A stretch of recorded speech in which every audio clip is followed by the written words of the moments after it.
What's up everyone? So the stock market is going absolutely insane with red days every single day. I'm tired of seeing that. I know, I get it too, man.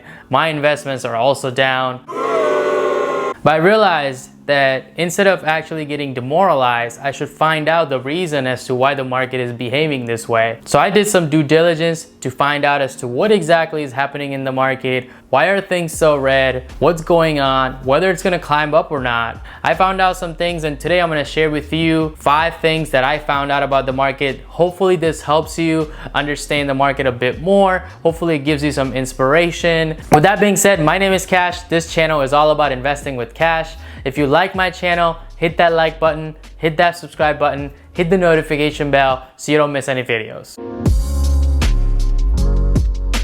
Let's talk about money supply as the first thing. I believe that is important to be talked about so you can understand the remaining things I'll be talking about in the video. So for money supply, let's focus on Federal Reserve. So before COVID, our economy was fine. Everything was moving, people were going out without masks, they were buying things, businesses were running. There was really nothing wrong and the economy was moving forward just as it usually is. However, COVID occurred, businesses shut down, the economy closed down, and in order for the Federal Reserve to save the economy, they actually printed a lot of money and kept the circulation of money going on in the economy. The way they do that is when you print a lot of money and you lower down your interest to almost near zero, it becomes a lot easier for banks to actually borrow that money from the Federal Reserve, because the Federal Reserve is responsible for controlling a bunch of banks, and the banks actually will go back to the Federal Reserve if they need to actually borrow any money. So during COVID, that's what happened. The banks went back, they told the Federal Reserves, hey, I need some money. The Federal gave like, okay, here's your money with pretty much no interest rate or almost near zero interest rate. It became a lot easier for banks to borrow money and they were able to save big businesses. But there's another side to it.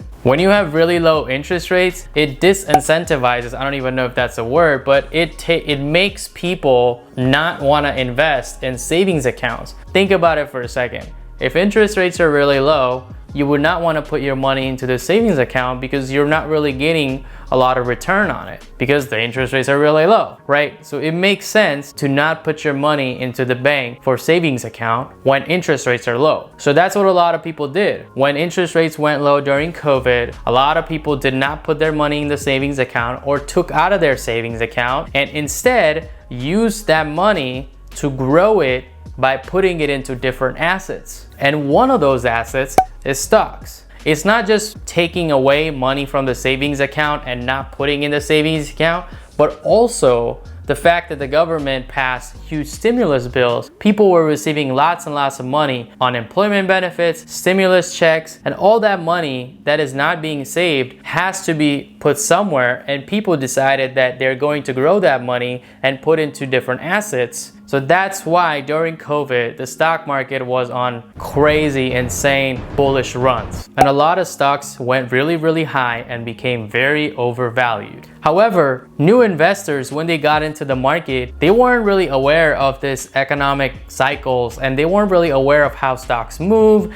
and they just looked at stock as a ticker and decided that this is the one I want to invest in. So I want to 10x my money, 20x my money, 100x my money, whatever x my money. And they just decided to put their money without realizing as to where the prices of the stocks are, what the company is about. Rather, they just looked at it as a ticker to grow their money in, and a lot of people took that risk where they bought a lot of overvalued businesses and put their money into those businesses. So that's how the monetary supply, the money supply actually relates to the stocks in our COVID economy. This type of monetary policy is called an expansionary policy, where the Federal Reserve lowers the interest rates, hands out the money, lends more money to the banks so that they can actually spur business growth and spur economic growth. The other side of this would of course be the contractionary monetary policy, where you increase interest rates and you decrease your lending, therefore you lower your money supply and pretty much lower the prices. Now let's talk about the next thing, which is the stock economic cycle. a stock market also goes through its cycle, and it is actually forward thinking. And I myself did not know this until I actually researched a bit more,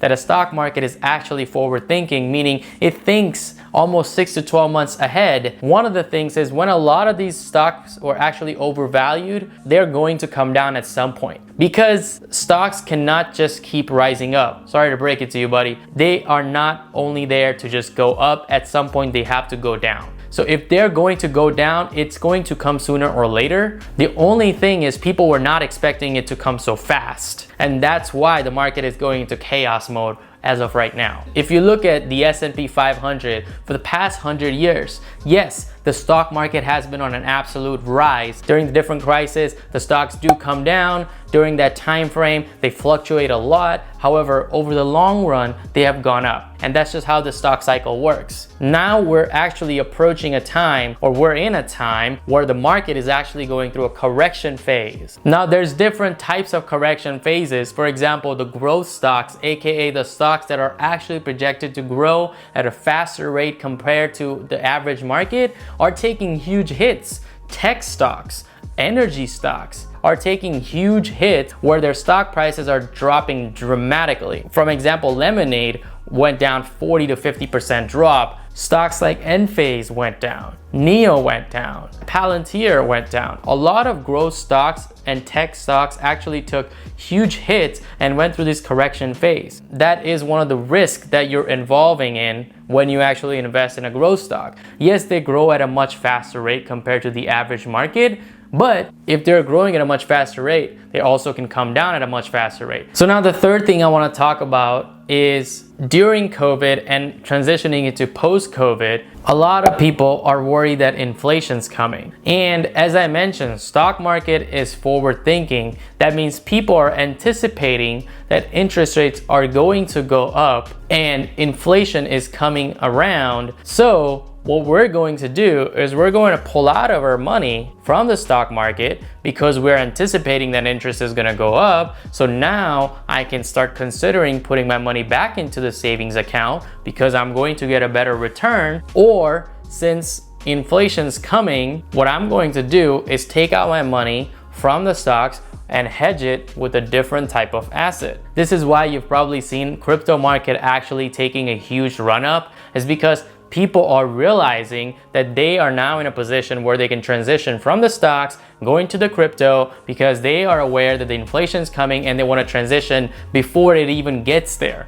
Now the fourth thing I want to talk about is, with that being said, with that type of forward thinking, there comes one risk, is because you're constantly going from assets to different assets, and it's not sustainable if you're just a regular person. You're trying to invest, you're trying to learn the market. You can't really grasp all this. This is where the key is because long-term investors know that these kind of fluctuations will happen. So if they're going to happen, they're already prepared for it. And what they actually do is they really try to learn the fundamentals of the company. They really believe in the company because of some specific reasons that they have. And if they believe that this is a good company, they're going to stick with this company even during times of correction, of 50% correction, 60% correction. Why? Because in the long term, this doesn't really matter to them. Inflation is not going to be lasting forever. At some point, the price will actually normalize. The money will go back to its equilibrium because Federal Reserve is going to start increasing interest rates in the future, and it's going to normalize back to how it was.